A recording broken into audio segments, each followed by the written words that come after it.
How's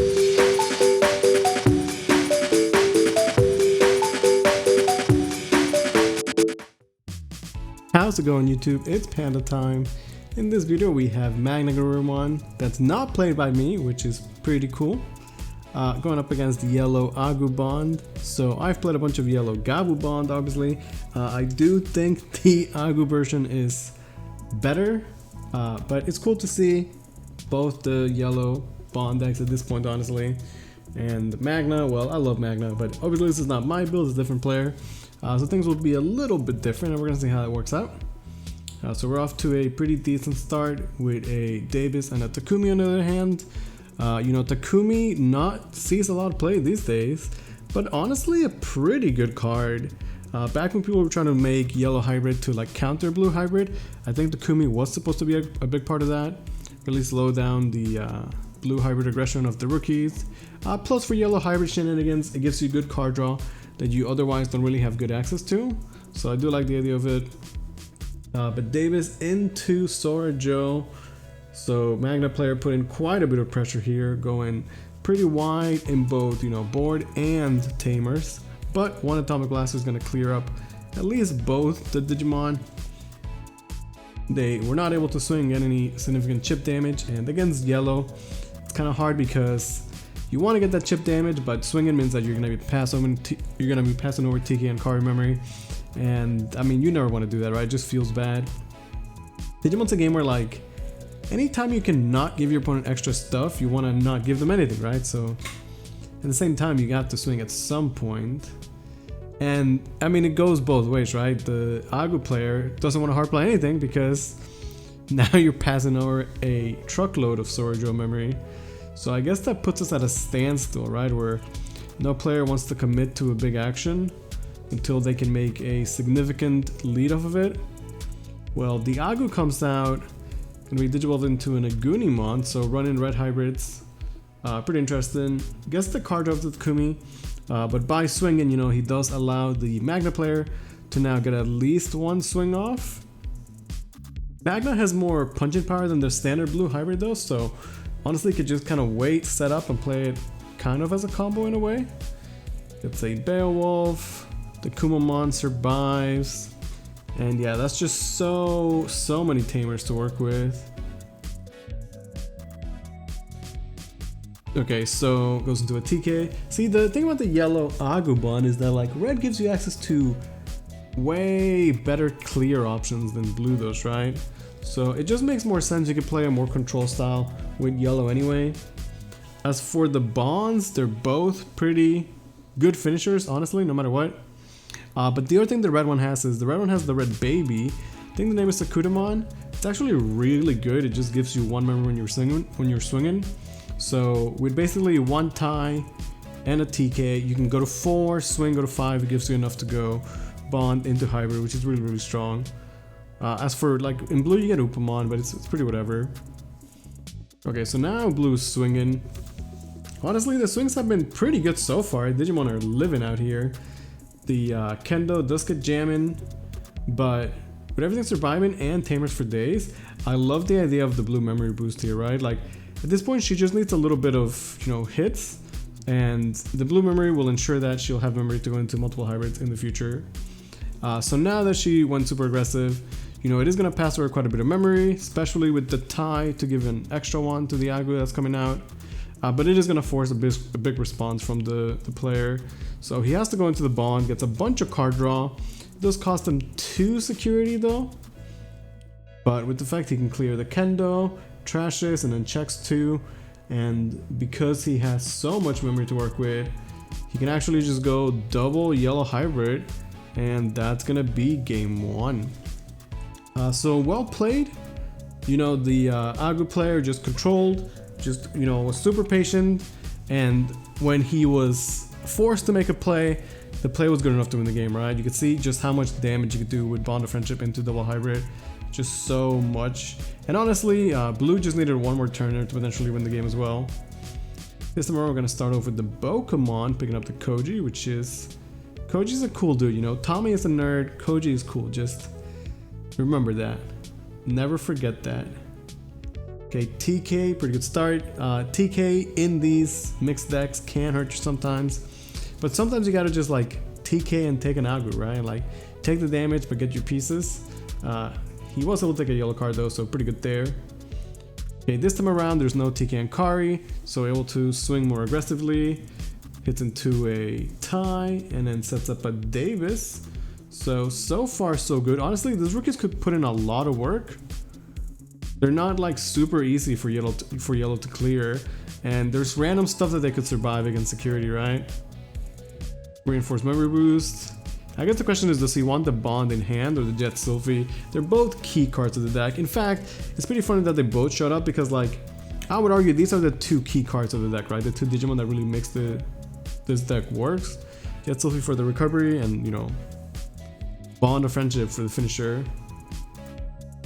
They're both kind of bad in security, honestly. The Bond of Friendship can be good sometimes, you know, it stop a big Digimon, but if you know it's there, it doesn't really do anything.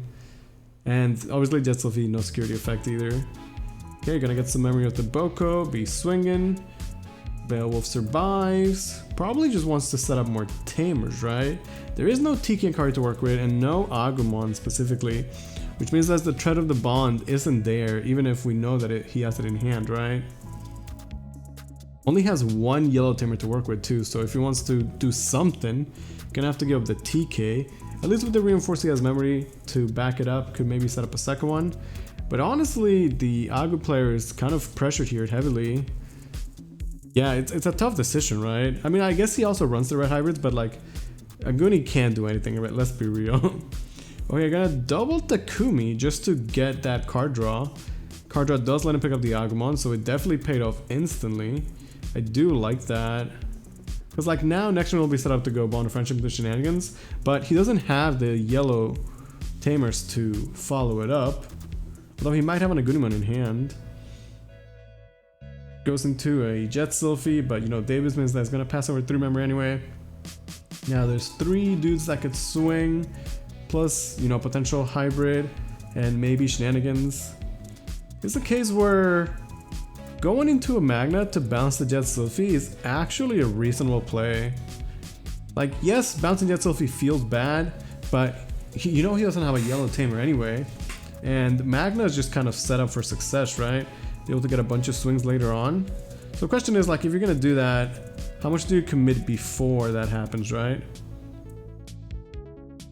Okay, swings. Well, there's a yellow tamer. So maybe as soon as that happens, now you don't want to do that. Taking card is gonna pass over extra memory anyway. With that said though, I don't hate the idea of Magna. Magna still is a lot of pressure. It clears the body and it forces a big answer, right? Magna can't be cleared by the atomic blast. It has to be like a Gaia Force, which they might not even run, right? And a Hammer Spark can set up a Koji, that's interesting. And then just pass with Ice Wall. Not overcommitting to anything here, you know, knowing that next turn is the Bond of Friendship turn potentially. So I think the idea is that by setting up 2 tamers, she's saying like, okay, if you Bond of Friendship, you take a bunch of damage, and then with the 2 tamers, I can potentially win the game, right? So I do like that idea. Of course, Ice Wall makes everything super awkward, and it puts the Agu player in a very, very tough situation, right? Okay, so not going to promote. Oh, I do like that play though. Using the Taking Kari to get the DP reduction allows the blast to actually get a full clear. That was actually a fantastic way to clear the board. I do wonder how that would have played out if the play had just been Magna bounces Jet Sylphie. But that was just such a clean answer from the Agu player. Also, like, yeah, when you go up against Ice Wall, it really, really sucks. But because Ice Wall is a one-off, once you deal with it once, like, you know you won't see it the rest of the game, right? So he's not gonna have that pressure. He knows he'll be free to close the game out later on because he was able to save his Agumon still. So I think it's just more setup for the blue hybrid player. Still needs to find a way to close the game out. He does a rookie in the back, multiple tamers to work with, extra memory as well. So maybe it depends on, you know, what is in the hand. Can we go into a Magna and try to pressure for game? Gonna have to give up extra memory no matter what, right? But there is no standard TK, so if possible she could send him to 1 and then yeah, just pass the extra 2. So you can see she is still playing Tommy. Now, I don't love Tommy, you know, period. He's kind of a nerd. And I don't particularly like him in the Magna build either. But that said, I understand, like, Tommy is such a crazy card that, like, I mean, it's not ever wrong to play him, if that makes sense, right? My philosophy with Magna is that, like, Magna and Tommy are two separate decks, and I just make Magna as much as possible. However, you know, they do share a lot of cards, and Tommy is crazy enough that, like, if you want to play a Magna deck and still play Tommy, you know, like, I'm sure he will put in some amount of work. So I understand it, right? Plus, I also, like, definitely respect different ways to build and play the game. I'm not one of those players that would tell you, like, okay, my way is right and your way is wrong. I'm honestly just happy to see people play Magna in general, even if they want to play Tommy in it. Okay, so the Agu finally does come out. It's quite a bit of memory to work with. Really nothing to answer.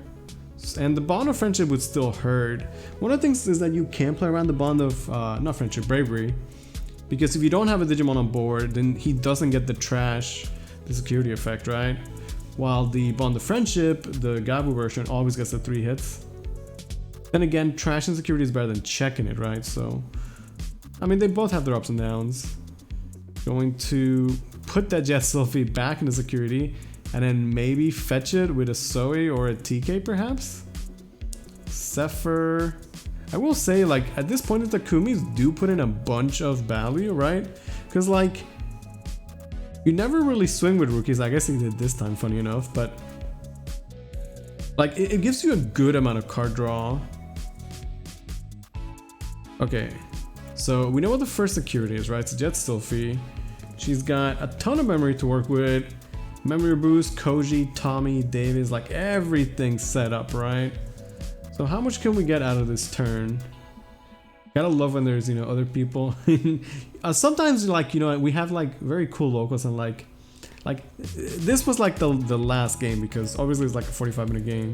So people finish their game and then, like, they'll go watch other games, right? And like sometimes when you're the last person playing the set against somebody else, it gets really hype. You get like a crowd. Although sometimes that makes people play worse because you get kind of nervous, right? But it's part of like the excitement of being at an in-person event, like, you know, at locals, and like you just don't get that with the online. So I really do I like all the aspects of the, like, having a good local scene. Shoutouts to Pro Play Games where we were playing this tournament. Also, I know I'm going wildly off topic here, but this week at Pro Play Games we're actually doing a, I don't know how to pronounce it, I think it's called Pauper tournament, which means we're actually just playing with commons and uncommons, because everyone's just kind of tired of BT7. So I think it's going to be a lot of fun, and I'm definitely going to try and record some of that. So if you guys are looking forward to some, you know, Digimon that's not BT7, I should have some of those games up coming up later this week, so definitely look forward to that. Okay, so all the yellow stuff got cleared, set up another Agu in the back. Beowulf does survive. We still have 2 tamers to work with. You know, funny enough, like, this is a Magna deck. I don't think we've actually seen the Magna once. And I also think Magna is like really good in this matchup, right? Because like there's not many things that actually kill in security, and you can get those consistently, you know, 2 hits a turn. Okay, there's a Magna finally. Gets the restand, the memory from the Koji, hits into a tamer. There's a yellow tamer. It kind of like feels bad because he didn't have any yellow tamers, but does hit into another one. Although at this point she's still pretty set up. Like Magna can swing again. And then next turn is just promote hybrid for game, right? Plus, like I said, the Magna doesn't die easy. He needs like a big guy force, which they might not even be running. Can obviously also die to the bond of bravery, but I feel like at that point you're okay with that since you just win with hybrid next turn, right? Unless there's the fear that it would just die to bond of bravery plus hybrids, right? So maybe hitting the yellow tamer is like really bad. The Tiki and Kari might have changed everything. Okay, gonna just another memory boost. Again, I do like this line of play where like you already have bodies and tamers. The memory boosts are great. It's a great way to like make sure that you have enough memory to close the game out the following turn, right? Okay, so there's the bond of bravery. Gets all the card draw. Does have to trash security. So first one is trashed. but he does check into a Hammer Spark. You can instantly see the reaction. Sometimes that's all it takes, right? Is one Hammer Spark in security. So that means that double hybrid for game is no longer an option. They're double checking to make sure that, you know, they're at the right memory count. Yeah. But I guess, you know, if he didn't hit Hammer Spark, he might have had like yellow hybrid, red hybrid for game, right? Okay, so now that Hammer Spark was hit, what is the play then? Thinking about retreating the Bond of Bravery, but like next turn there's 3 hits, right? And doesn't have enough memory to go into like a Jet Sylphie or anything like that. So honestly, that Hammer Spark security was good enough. We didn't see the Magna do too much, but yeah, he did win the turn after. So that's game 2 going to blue hybrid. Like I said, this was definitely like a grind game that went a long time. I don't know if like, I feel like when the matches get too long, I know that like, I feel like people don't really want to watch like super long videos, right? I try to speed this up a little bit more so that it wouldn't be super long. I'm trying to aim for like a sweet spot of like 10 to 15 minutes, and this one's going a bit longer, but sometimes, you know, it could be really exciting. Like, I don't know, it could be fun. I hope you guys still enjoying this one. Okay, so we're off to a Strabby start. Again, I always find it interesting when people would rather like hard play the rookie there, when you could just Digivolve over the Upa and get the card draw anyway. Not saying it's necessarily wrong, but I personally would probably never do that. Does pick up another Strabby anyway, so hey, it's all good. On the other hand, even though it's only, you know, the only rookie is for Agumon, still open with it. I feel like we haven't really seen Zoe at all this set, but hey, Zoe is in the deck. Gonna start going wide with the Tamers. And gets another one, picks up a Casimon. Pretty good, really good setup. Like getting those hybrids out of security to, you know, hope for better stuff in there is always a good strategy. I feel like TK has been so good for yellow, but as we go into BT8, he might actually get replaced in some decks by the other memory fix and Kari, which is interesting. But I always thought that TK was such a powerful effect, right? Okay, Strabbies are coming out. The Sora Joe, funny enough, is really not doing anything this set. I don't know if there's anything that the aggro player can hard drop that would give over Sora Joe memory. We haven't seen like anything that actually, you know, would do that. So I guess just gonna freely Digivolve over. Goes into the Bayo. So this one doesn't have jamming, but hits with Tamer still survives anyway. He's going full aggro. And there's so many yellow Tamers though. We also know that he's got at least 2 of the yellow hybrids. Gonna hard play another Sora Joe, and this time it passes over so much memory. Zephyr can swing over the Beowulf with a double tap. That's actually a really good play. You know, people definitely forget about the TK and Kari effect, but it's so good. -1 DP really does a lot, especially when you have 2 of them. Goes into another Casimon. So at this point the security is at plus 12,000. Setting up all these Tamers. Yeah, I'm just gonna be swinging, do something. Goes into a Casimon. Oh, it's painful to see. You know he's looking for that Jet Sylphie, right? You have 3 level 4 yellow hybrids and no Jet Sylphie. That's unfortunate. It really hurts, right? There's like games where like they have 4 Jet Sylphies and can't draw a single one this time around, right? You can definitely feel the power of Jet Sylphie and like how much it hurts to not have that card, right? Crazy how good Jet Sylphie is. I know I say this all the time, but I really think she should be limited. And I guess as we go into BT8, BT9, curious to see what will happen. Okay, Beowulf is, you know, the king of answering level 4 boards. Can swing over one, bounce the other. Definitely a great play. Security no longer plus 12,000, just plus 6k, I guess. And how does she want to pass turn? Might just be set up a Tamer, right? See some, okay, Davis it is. Pretty good. There's also not been a tie, so this Agumon is just not really doing anything, right? It's gonna get promoted though, might just let him, you know, cycle into another Agumon next turn. Goes into a Zephyr, even has the Takumi to get that extra card draw, and we're somehow still not seeing a single Jet Sylphie. Again, it really hurts. In this case, Jet Sylphie would let him swing over the Beowulf with the minus DP from Tekinkari, but he just has not drawn a Jet Sylphie the entire game. Where are they? So now there's like no answer to the Beowulf unless he wants to commit a, you know, an option to it, like the Atomic. Maybe he can go aggressive and just start swinging, but that's pretty scary too, right? Like the yellow Agu deck really wants to go Finisher, Bond of Bravery, Hybrid, right? Like, I don't know, the chip damage could be the way to go. Sometimes, like, I mean, what else are you gonna do, right? He's got really nothing else. Gonna just pass with the everything, you know, not swinging. I mean, it might be hard for Brew to clear. It's not like this is the standard blue hybrid where she can like strip and stun everything. Maybe there's the Beowulf to bounce one of these. So I don't know. The idea of keeping the 3 bodies and going white, I don't actually hate it. Hidden into like a Hammer Spark or another Sourjo or I don't know, any tamer. I guess it's like too scary, right? You're gonna Digivolve over the Davis.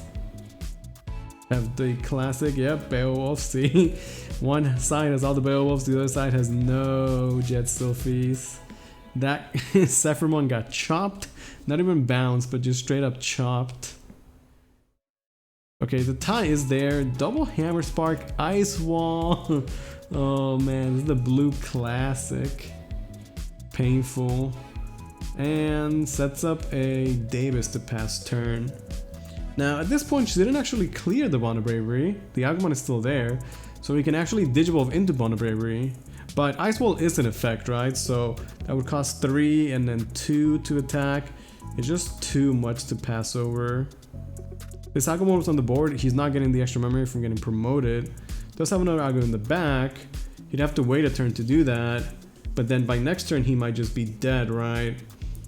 And you know, the Ice Wall has been so good. Ice Wall is like the ultimate card where like you just need one more turn to win the game, and you need to ensure that you're not gonna die. Ice Wall is there for you. Like, I am glad that Ice Wall is at 1. It's kind of a dumb card for sure. Okay, so he does go into the Bond of Bravery, trash in his last security. He can swing, gain 1 from the baby, but then has to pass 2 over from the Ice Wall. So I think he miscalculated his memory, because that play passes turn and loses him the game. I think he might have not accounted for the memory he was missing because he didn't promote that Agu, right? That was a long set, but still a pretty fun one. I hope you guys enjoyed. Thanks for watching.